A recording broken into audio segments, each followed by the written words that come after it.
Voilà, mesdames et messieurs, Bandeko Balandi à Top Media Télévision, les amoureux de cette émission, le code de bonne conduite, soyez le bienvenu. C'est votre frère Tadi Ngalapa. Le travail m'a encore appelé ce matin. Donc, vous êtes dans la Moumessane. Et pas dans la Kamingi. Je viens aujourd'hui vous présenter le film Nabino au Nakombo ya Mariage Civil. Mariage Civil, les amours qui ont filmé à Bellevue Condi, où on a diffusé déjà l'élo à 16h30 na Bellevue Télévision. Les amis moko ya bisika boni ba congolais belé bazo kozwa solution ba problème ba congolais belé bazo ko se développer ba congolais belé bazo kozwa makambo belé na Bellevue Télévision. Ce film est déjà sa diffusion et kozala mokolo mo lelo. Mariage civil, qu'est-ce que ça veut dire mariage civil et pourquoi mariage civil? Qu'est-ce qui est caché dans le film? Dans le film, pour moi, on a acteur ébélé, acteur ébélé une façon, il y a pour ça, après juste choc parental, Bellevue Condi, à mariage civil. T'as dit que je continue toujours mon travail. Alors déjà, Nazan a lié à tournage.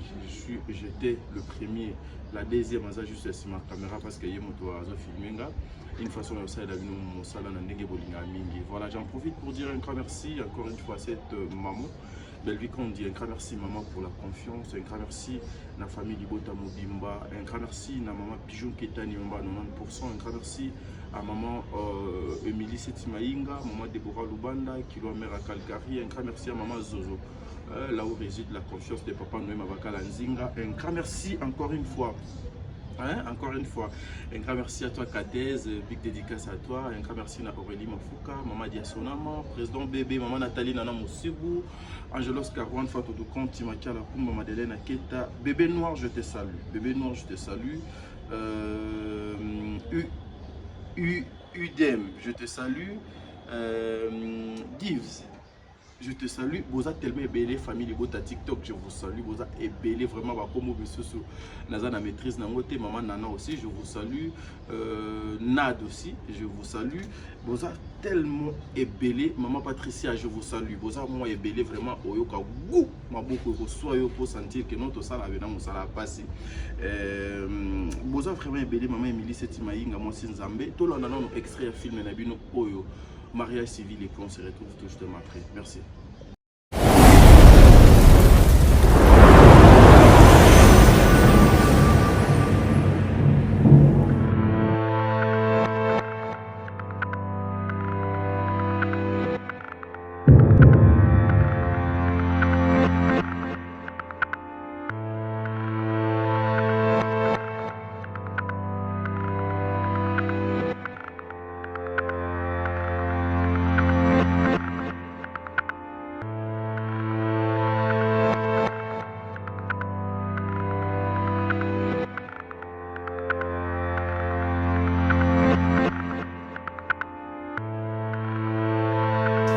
Moi si na yo asengi mariage religieuse yo boy moi ça sengi yo boy yo zoka please mettre avocat leki na ngameka na ko réfléchir tami so ta mono yo ba ngota tino wonga no la mama que masturbe la tête de Bellevue. Retirez pas Pour retirer nos paroles. Bêtise on a so petit sac à chaque fois que ngana za maman na za la camarade na placé masturber yo ça nina.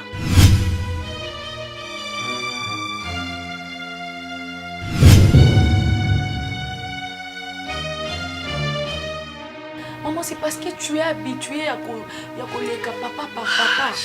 Lelo botinga ina papa mususu, boti Presley ina papa mususu. Maman, on est là pour toi. Tika tuna. Yo yebi nzambete. Nzambe maka bobu. Tamis, yo mota sika. Si ba boyelo ya mistatu ya mine, ya na biso ka charge. Ya ba enfant bata. Problème boyeli. Ko eloko moko yebaka awa isate. À part kocha maquillage, kolata baba oyo li kolata kocha baba kabelo na yo ko vai na chambre kozaka liboso internet kaka bo. Donc ngande na bota ki bongo ko kaso ko zo mobali te. Siko lokwa na suye funa batela. Donc moi ce soir boti c'est fini. Samedi oyo présentation samedi oyo bapesi biloko coutume samedi oyo bake commune basali civil samedi oyo basali religieux mama po nini te yango te na oluka mama commune Belle-vie azana bana bota tata bani bali. Mais etali bino na nini? Oh monsieur, s'il te plaît. Yo lobi basekaki yo pona biso. To baseka ko pona biso. Biso pe baseka biso pona yo. Obi kinga so za mama mabendi na wanga na bilumba.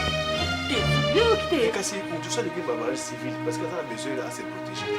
Kasi yo ngapena mo na ndo mama. Ça m'a bien. Ya mabete. Ça m'a bien, ça veut bon chez protéger. Si go yoka yo mo ma bete bo o nga balande konote. Non, non. Non, nazali awa. olobi bongo soda akoluka epa bino bozoka mabe na civili simbi yango eze nano nani o posa tona ndako ozekinya te basala libala ya leta omikanda wana akobala civili Bon, ça me soit plus maman. Bien mon Gesho. Tout ça dit dans son père va au père de ni. Va porter plainte. Parce que Vas-y, moi je te donne l'autorisation. Va le faire. Va. Mais je ne connais même pas mon père, maman. Je peux aller n'apporter aux plaintes au Lexanga papa nanga. Tuna musala sala kera matetana. Na ume na pia sanda bu. Oba baenga awawa. O kamwa.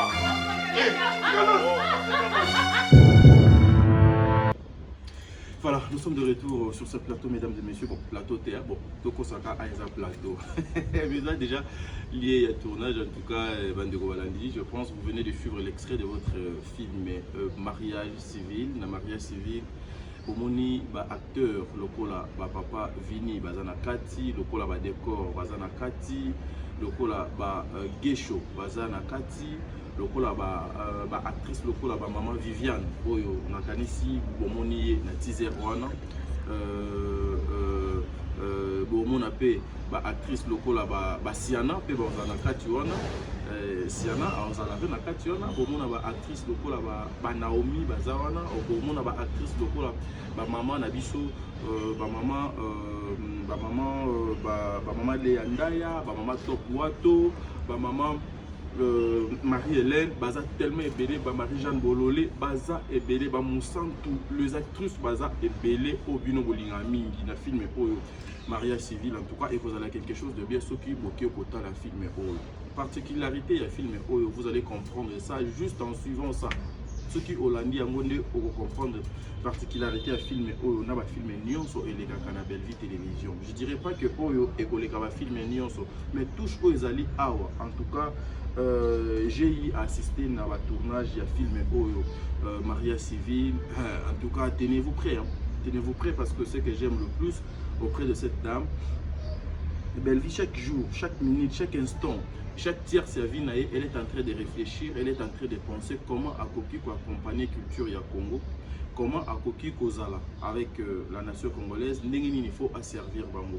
Et à travers ma film, en tout cas, vous allez vous retrouver. Vous allez vous retrouver, voilà pourquoi je dirais Nabande Konanga Nyonso, la famille Libota. Makamozali est belé dans les réseaux sociaux, Makamozali est belé dans la place publique, l'internet, les autres la moto. Gauche, droite, les gens parlent, Nandenge Balingi.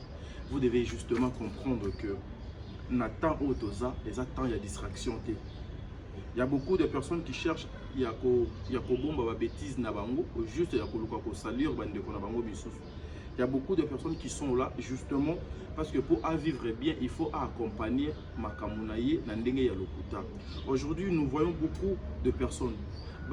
Excusez, bandeko na biso o babengaka ba PD na bandeko na biso misusu babengaka ya ba lesbienne, eza ba orientation sexuelle na bango, eza ndenge bango balingi, eza ndenge bango ba préféra kozala, ça n'engage que bango.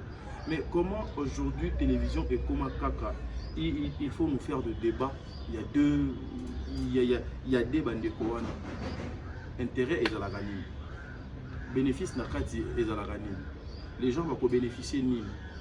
Vous devez comprendre que c'est le temps que le diable est en train d'agir koleka.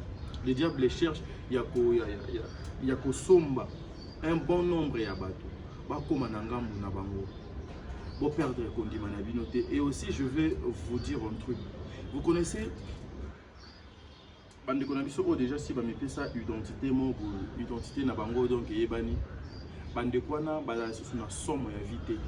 bandeko o réputation ese beba bazala susu na somo ya réputation te souci na bango ezalaka nini bato nyonso ya mokili bakoma ndenge moko na bango bato nyonso réputation na bango ebeba bato nyonso vie na bango ekoma lokola bavie ya bato wana nyonso parce qu'aujourd'hui tu sais le PD batambola na ba lesbienne n'est-ce pas n'est-ce pas baza ba master et un vrai PD akofinga lesbienne un vrai lesbienne pe akofinga PD parce que bayebi ke bango mibale basala la société moko basala musala moko bazali bato oyo bazana ba orientation ya banini na bango na marque na bango je le défends pas mais c'est juste c'est pour vous dire quoi la majorité de personnes obino boyebi toyebi ba identité na bango ndenge ba pesa na ba positionnement na bango ke basala musala wana.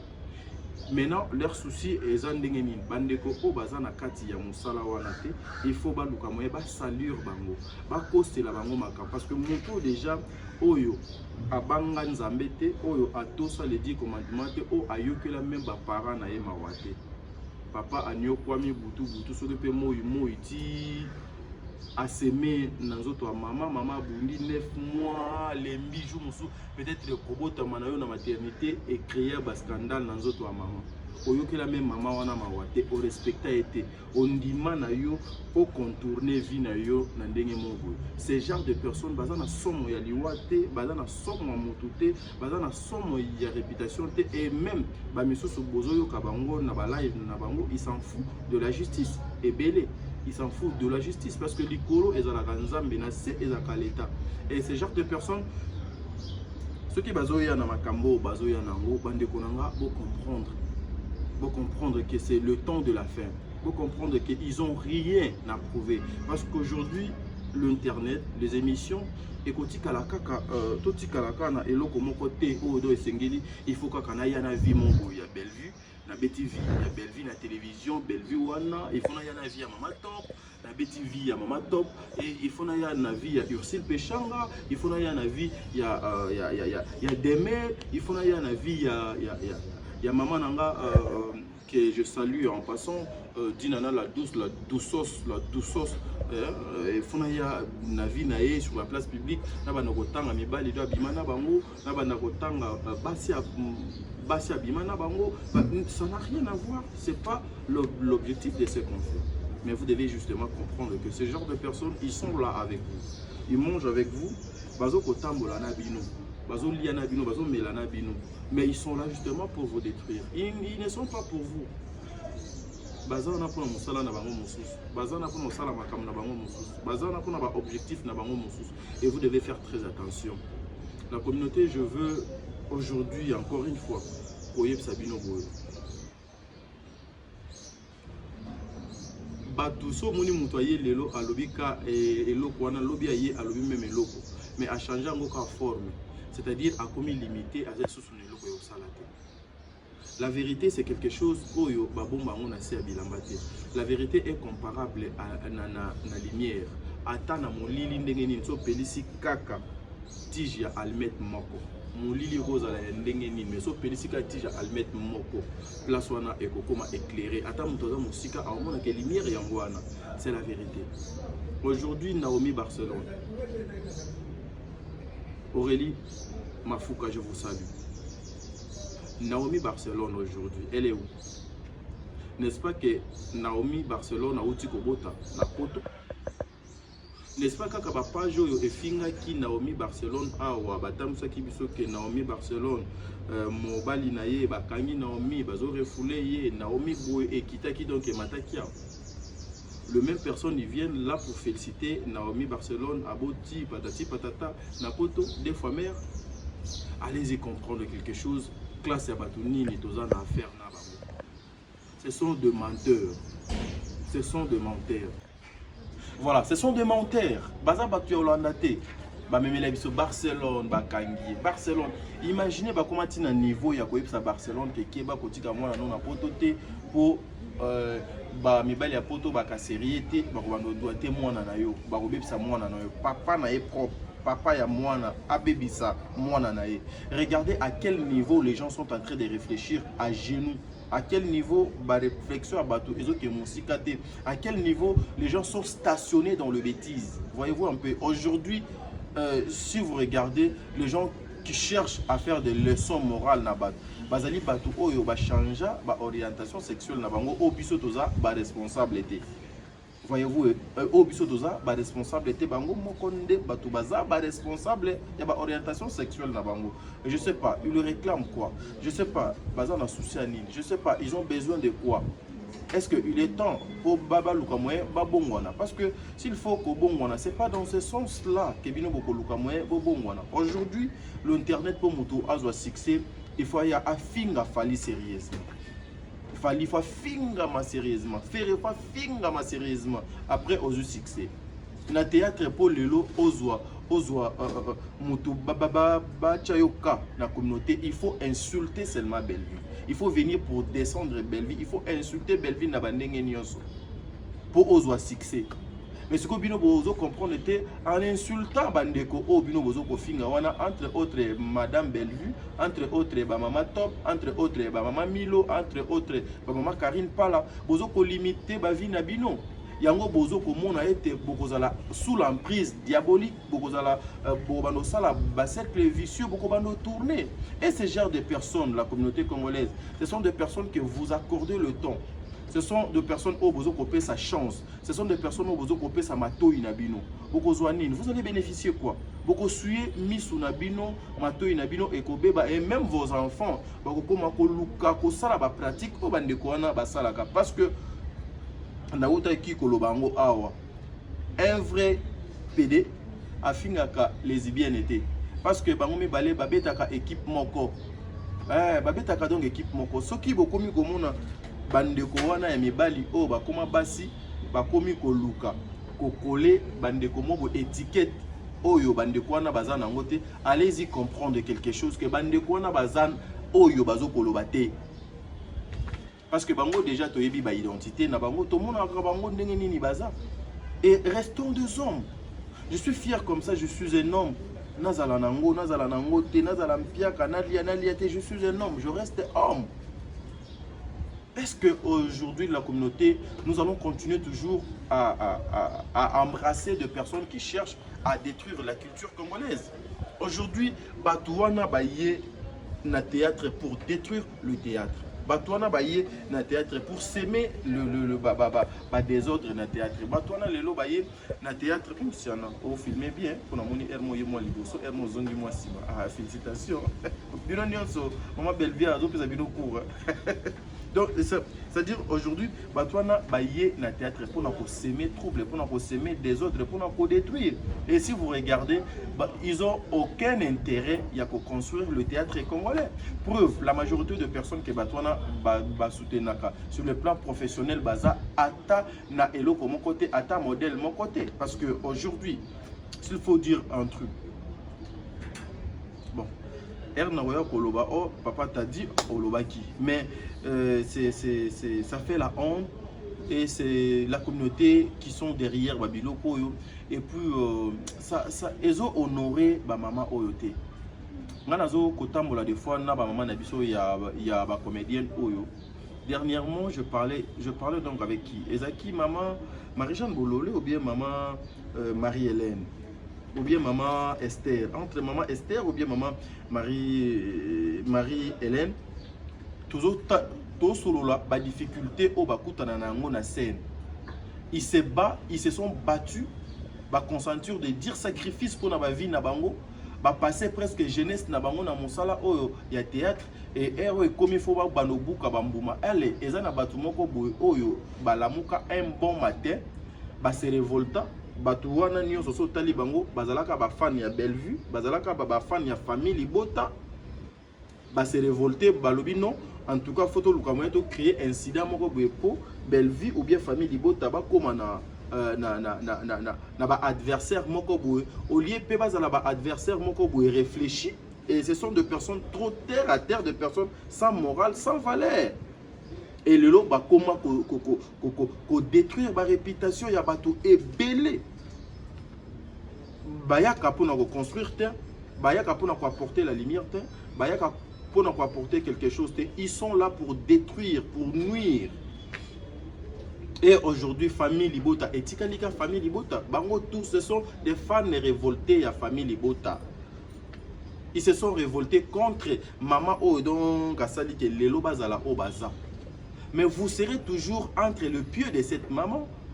Vous serez toujours sous l'emprise. Il y a maman là sur le plan spirituel parce que le bon Dieu n'acceptera pas. La personne qui t'a donné de l'eau, la personne qui t'a servi hier, la personne qui a été très bien avec toi à l'occasion de rien. C'est parce que maintenant, je vais faire de vues, je vais faire une chaîne, je vais faire ma vie professionnelle. Allez, il faut descendre, na diembelaye, na détruire, na nuire. Non, ça ne se passera pas comme ça cette fois-ci. Cette fois-ci, et les Kabongote, et nous allons côté les Mélango jusqu'à la fin. Jusqu'à la fin, tu côté les Mélango. Yamba. Voilà, c'est ça. C'est parce que moi, je vais faire de vues aujourd'hui. Alors, il faut coller combo. Il y a Papa Serge na bêtise. Aujourd'hui, il y a certaines personnes qui cherchent à travailler toute leur vie juste pour nous nuire Bellevue. Par exemple. Donc, Ndenge Nazaboué, dans la chaîne, il y a YouTube pour nous combattre le travail de Bellevue. Non, au Kobundana, Moussala Bellevue, tu vas Kobunda plutôt avec le Dieu qui a créé Bellevue, le Dieu qui a donné à Bellevue tout ce que Bellevue doit avoir. Voyez-vous, ce qui par exemple que hier, Bellevue a été tellement trop mauvaise donc avec you, elle ne t'a pas accordé l'occasion, la grâce, la chance. Ndenge azo kopesa na bandeko nyonso donc aza pemé na bango ala même Nzambe akofungolela yo ba porte pour kota mais ceux qui eza bongo en tout cas ça sera trop difficile pour vous. Vous allez vous organiser, vous allez chercher de manières, vous allez les associations, vous allez chercher à ce que Tokoma est belé pour to sangana pour combattre Moutouana, mais le bon Dieu ne va pas vous laisser faire. Et aussi, beaucoup de gens qui Babilo Kwande Mwana et qui nango musikate parce que l'objectif est de se comploter contre Papa Serge, de lutter à ce que Papa Serge a comme par terre. Et après Papa Serge, ceux qui a commis par terre, les conséquences donc les années de Panabini. Botou tani mitou, ba secret et bimi, yango bozo mona ke bano ya poto na benga bango bana parce que ce ne sont pas des personnes matures et conscientes. Ce sont des personnes au bazo ko réfléchir le la bamboa. Yango batebele balobaka papa t'a dit bamaloba wana ezaka trop dur yo za la kadija non. Ceux qui na benga bango bazo ko se comporter le la bamboa parce que lorsque une personne a zo lisusu ko agir na conscience a commis ko agir par instinct d'office a commis le la mboa a commis le la niama.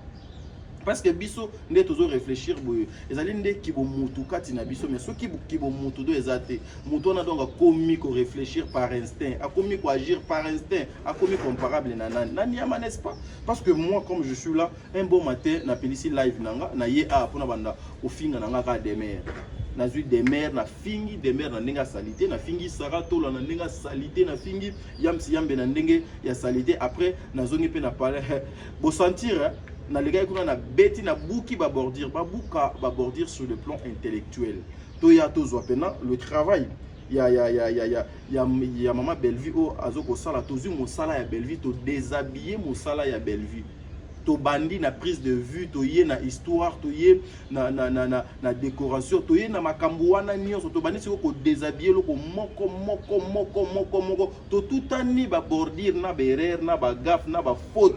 Oyo par exemple maman Bellevue a laissé passer, a laissé faire na kati ya tournage naie ou na ba pièce naie. Mais je ne viendrai pas pour parler de sa vie privée, je n'ai rien à voir avec sa vie privée.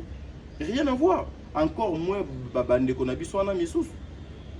Encore moins bande ko na biso na misous. Qu'est-ce que ngano bénéficier nini? Ngano bénéficier nini? Nous avons déjà compris mais vous êtes en train de partir tout droit vers mur.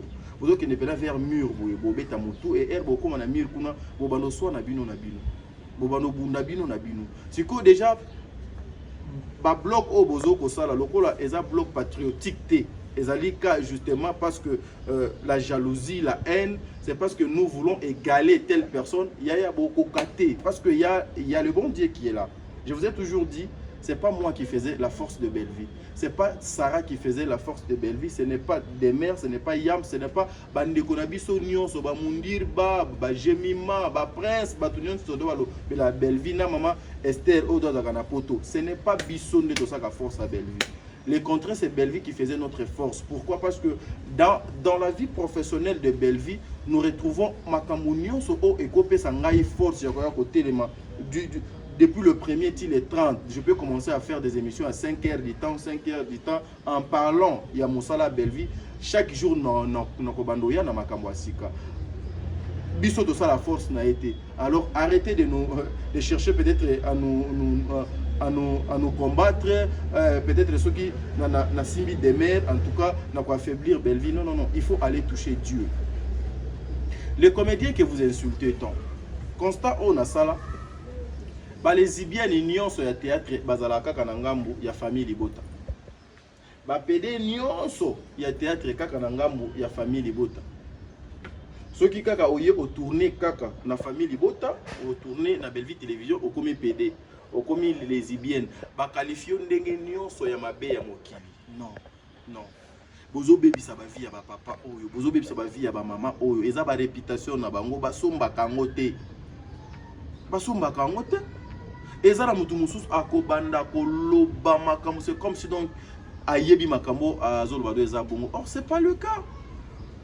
C'est pas le cas. Lelo batu ba comment pesa batu leçon batu o penage non même sa famille ba regrettera na ndenge ye azalaka na famille na bango. Mais mutu wana ye pena abimi boye moko do no pesa batu ba leçon. Une personne que le bon Dieu a créé, a pese soka, a pese makambo nyonso, mais azu alobite egumba maka. Ngai basalaka nga makambo mobo. Mais cette personne akoya na télévision pour abanoper sa batu leçon, pour abanoper sa batu acha batu misapi. Vous allez finir mal. Yango nazoko senga na bino nyonso. Bomi beta na bino mabakute. Restons concentrés, travaillons seulement. Le reste on a ezanatinate. Restez professionnels. Toti kala na biso ba professionnel. Makamo nyonso ezo entouré biso ezanamona tinate. Voilà pourquoi je vous dis aujourd'hui mariage civil. Mariage civil et vous allez disponible na Belleville télévision. Allez suivre ça, vous ne serez pas dessus. Na mariage civil, vous allez constater que ba maman oyo, ba papa oyo, ba pesi lisusu encore une fois le meilleur na bango. Ouais, moi ceux qui basali na bango bien, je viendrai pour nous kumisa bango. Ceux qui paient basali mabe, je viendrai pour nous loba. En tout cas, papa Alain au sali malamote. Bongista na film wana et zokoya to mona makamusu. Mama Milo te, mama Milo OK mabe. Ouais, en tout cas pour na musala ne na ko déshabiller, musala ne na ko décortiquer, na ko critiquer mon ndenge donc longo bani parce que zali nango voilà, ezali parmi babiloko oyo profession nanga ezoko simanga na touché. Mais toutes les personnes qui touchaient na ba vie privée à Batou, sachez-les que ce sont des personnes au bazali limitées et la majorité baza ba personnes sans morale, sans éducation, sans réputation, baza ne loko ya protéger te. Ils veulent assez que tout ce monde-là va comme toucher Makila et Zouabango. Mais moi aussi, des fois, je regrette. Na zope ça peut message pas ya bandeko na biso papa na biso ba kulutu na biso ya ba comédien. Lorsque vous voyez un groupe de gens au bazoko sangana pour combattre votre travail, réaction na bino ezani. Pourquoi ne pas boycotter Batouana? Pourquoi ne pas fustiger Batouana? Pourquoi ne pas c'est comme ça que moi je disais alors topé sabango respect bazoko mériter respect yaya place au bazo ko benga yo okene ozwa $1 parce que ba yebi te yoza na mosala parce que ba yebi ke ba attente na bango et pas na yo okokokisa yango ba yebi te c'est ton travail ndé et ko sala te yo comme place oza mais ceux qui place wana bazo respecter te bazo honorer te bazo ko considérer te on fait quoi? On fait quoi? On se retire carrément. OK? On se retire.